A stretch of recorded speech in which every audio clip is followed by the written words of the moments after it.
Bonjour, mesdames et messieurs. Je m'appelle Philippe Thompson de Kepner-Trago. J'ai le plaisir de vous présenter ma collègue Erika Radcliffe, qui va vous raconter ce qui s'est réellement passé avec l'incident de Apollo 13. Merci Philippe. Je vais vous parler d'un incident historique qui montre que la résolution de problèmes distanciels ne date pas de 2020. Depuis la pandémie, la résolution virtuelle est devenue habituelle, mais il y a déjà 51 ans, les ingénieurs de la NASA ont dû résoudre une série de problèmes à une distance effarante de 33 000 km.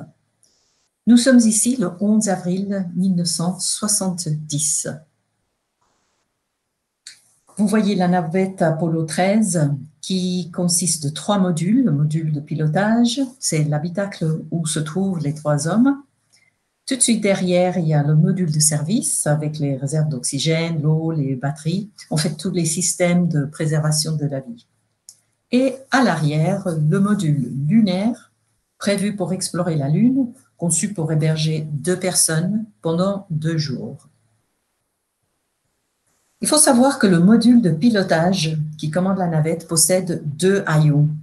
Vous voyez ouvert en haut le carré par où passent les hommes avant le décollage, et quand ils rentrent de mission, c'est par là qu'on les récupère. Vous voyez aussi l'entrée ronde qui permet la communication avec ce module et le module lunaire, une fois que le module lunaire sera stationné devant pour que 2 hommes puissent se déplacer à l'intérieur et réaliser la visite lunaire.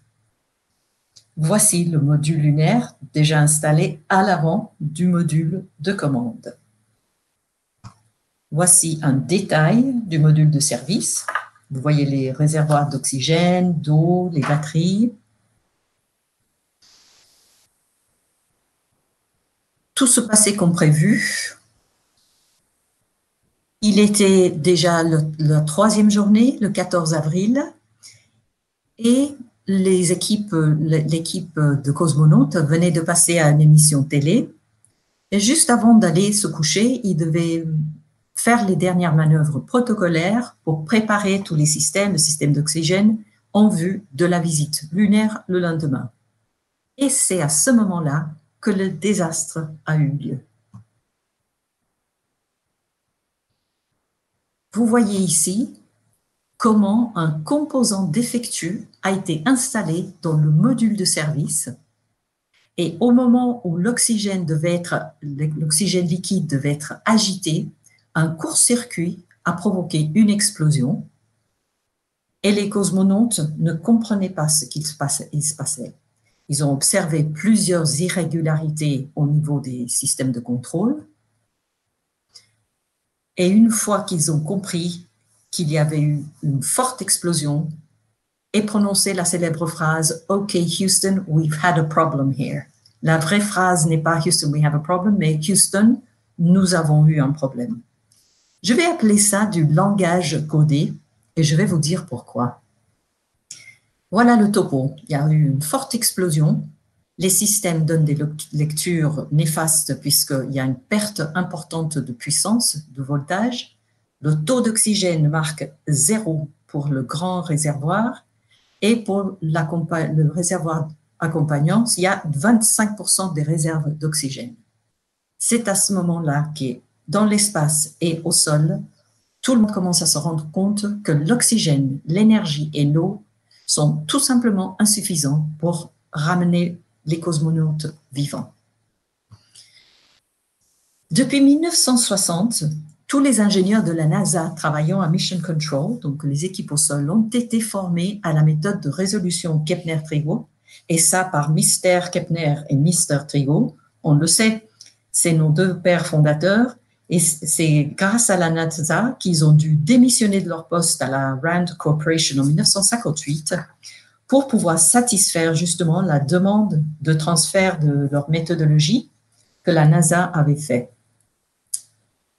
C'est donc quand ils entendent à 336 000 km quelqu'un prononcer le mot « problème » que cela déclenche voilà le langage codé. Ça déclenche un signal pour que toutes les équipes à Mission Control sachent qu'ils doivent commencer à utiliser les méthodes KT dans leur intégralité. Rapidement résumé, il y avait besoin d'évaluer la situation très complexe, il y avait besoin de reclarifier les priorités, résoudre des problèmes et prendre des décisions très graves et très rapidement. Regardez un aperçu rapide de l'ampleur des dégâts. Vous voyez au centre le module de pilotage et à droite, le module de service presque éventré.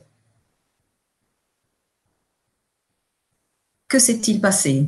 Toutes les équipes au sol se sont mises à réfléchir et après plusieurs options, ils décident que le seul moyen de déplacer ces cosmonautes, c'est de faire rapatrier ces cosmonautes et de les faire déplacer du module principal de commande au module lunaire qui, lui, avait quand même des réserves autonomes en oxygène, en batterie et en eau. Le fameux LEM, ou le module lunaire, a été donc utilisé comme radeau de sauvetage, mais il était très clair que les hommes devaient y héberger pendant la trajectoire de retour, tout en sachant que quelques heures avant de toucher la Terre, ils devaient repasser au module de pilotage, la seule structure capable de résister les hautes températures de 1689 degrés en arrivant sur la Terre. Les équipes ont dû prendre des décisions très difficiles. Ils se sont mis à réfléchir, ils ont fait des calculs à tous les niveaux, sur plusieurs étages. Et en travaillant en équipe pour persévérer sans relâche à essayer de rapatrier les 3 hommes, plein de tests ont été réalisés sur les simulateurs et parmi les 5 trajectoires d'options, ils ont retenu ces 2 dernières. Regardez à gauche. Première possibilité, soit on les fait revenir, ils font demi-tour tout de suite, touchent pas la Lune, mais ils reviennent tout de suite. Ils sont sur la Terre en 1 jour et demi. Mais seul petit problème, pour pouvoir rediriger tout ça, il va falloir utiliser le grand moteur et personne ne savait s'il avait été touché par l'explosion. Au cas où le moteur aurait été touché par l'explosion, ça aurait voulu dire qu'un deuxième dégât aurait été d'une telle ampleur la navette serait envoyée sur la Lune et il aurait perdu sa route.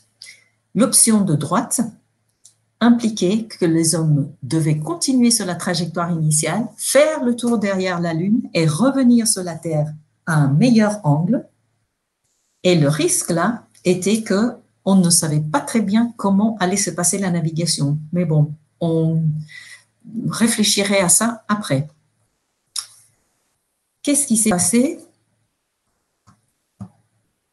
Les hommes, effectivement, sont restés hibernés pendant les 3 jours, presque 4, et ont décidé dans des conditions néfastes. Ils étaient frigorifiés, comme s'ils étaient assis dans un réfrigérateur pour conserver la viande. Ils ont dû passer 3 jours, presque 4, sans eau et sans nourriture. Et c'est seulement quelques heures avant de s'approcher de la Terre qu'ils ont dû regagner le module de pilotage où ils devaient se protéger et naviguer juste à la Terre avec un nouveau souci qui était que l'air devenait très chargé en dioxyde de carbone. Il fallait donc le filtrer. Le problème était que le système de filtrage allait être emprunté au module lunaire, vous le voyez ici à gauche, en réservoir carré, complètement inadapté pour être associé aux entrées rondes du système d'air du module de pilotage. La base de contrôle, donc Mission Control, a fait les tests au sol et a guidé l'équipage à concocter une solution bricolée, comme vous voyez, à base de carton, de rubans adhésifs électriques et des sacs plastiques pour pouvoir finalement purifier l'air. ils ont détaché d'abord le module lunaire, ils ont deuxièmement détaché le module de service que vous voyez là, et c'est là où ils se rendent compte, en regardant par le hublot, du grand dégât causé par l'explosion. Et c'est comme cela que les 3 hommes sont revenus sur Terre sains et saufs. L'ironie ici est que nous pensons qu'il n'y aurait peut-être même pas de Kepler-Trego s'il n'y avait pas eu des missions Apollo, puisque la NASA a mis toutes ses chances de son côté en voulant se munir de toutes les méthodes disponibles pour résoudre des problèmes, sachant que la probabilité d'en avoir été très haute. Et donc, voilà, pour nous, c'est une histoire qui vaut la peine d'être racontée.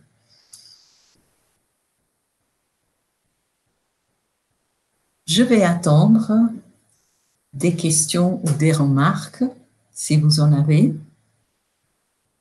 Peut-être en profitant de vous remercier de votre patience la semaine passée lorsque nous avons eu un souci de son.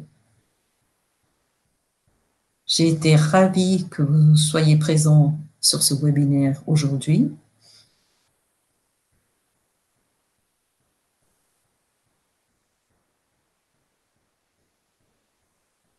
Je ne vois pas de questions. Philippe, tu vois des questions, toi? Non, Erika, il n'y a pas de questions, mais peut-être on peut mentionner qu'on va envoyer à tous les spectateurs des fiches, des vidéos et des documents.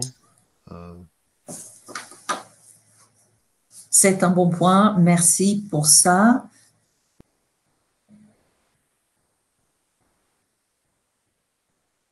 Je vois une question qui vient à l'écran. Je vais les répondre dans l'ordre. Comment est-ce que la méthode KT a été utilisée? Vous vous souviendrez de la remarque où on avait parlé du besoin d'évaluer la situation. Ça, c'est le tout début de notre méthodologie que plusieurs d'entre vous connaissez. C'est donc commencer par l'étape que nous appelons reconnaître un problème. Avant de vouloir aller au « et n'est pas », est-ce que j'ai vraiment besoin de connaître la cause de cette explosion pour rapatrier mes cosmonautes? Ben non, pas vraiment.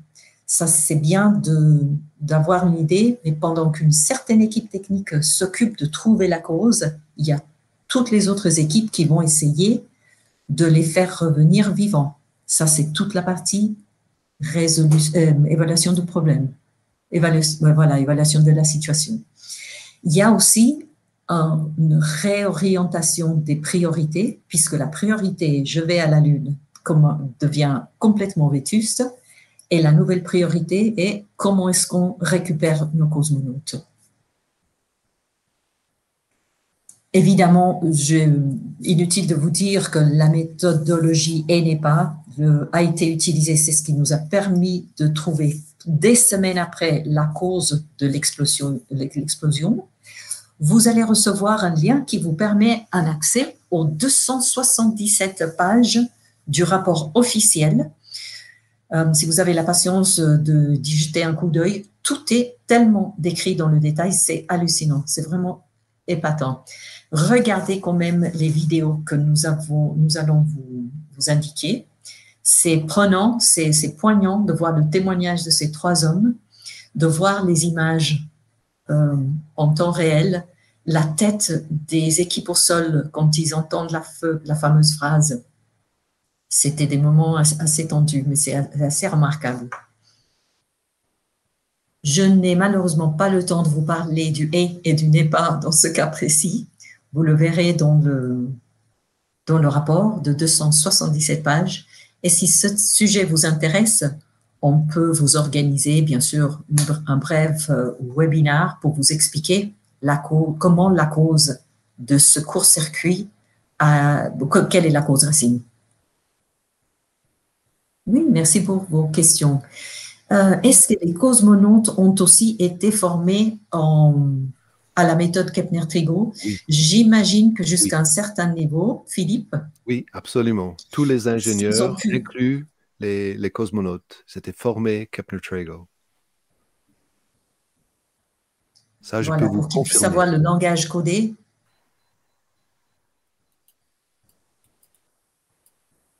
Je suis consciente de l'heure. Je sais on dépasse d'une minute. Si vous nous quittez pour le reste de vos obligations, bon week-end de Pâques et à bientôt. Et pour les autres, si vous voulez rester en ligne encore une minute ou deux, je vous laisse poser vos questions.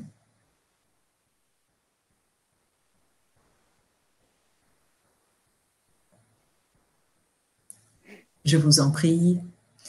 Voilà. Merci beaucoup à tous et au revoir. Merci Erika, au revoir, bonne journée.